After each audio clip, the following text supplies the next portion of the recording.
অবহেলা। একবার মনে পড়ে না আমার কথা? কি করে ভুলে থাকো আমায়? ব্যস্ততা ঘিরে তোমার জীবন হলেও আমার জীবন শুধু তুমি।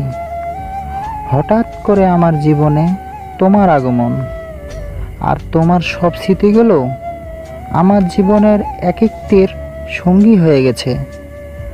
আজ আমি অপেক্ষা করে বসে আছি শুধু তোমার জন্য।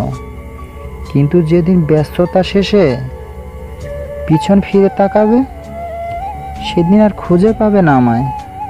হারিয়ে যাবে ওই নীল আকাশের কোটি কোটি তারার মাঝে। সেদিন হয়তো তুমি খুব ভালোবাসতে চাইবে আমায়, কিন্তু আমার অস্তিত্ব আর থাকবে না এই পৃথিবীতে। অবশেষে একটা কথাই বলবো, অপেক্ষায় রইলাম তোমার ফিরে আসার।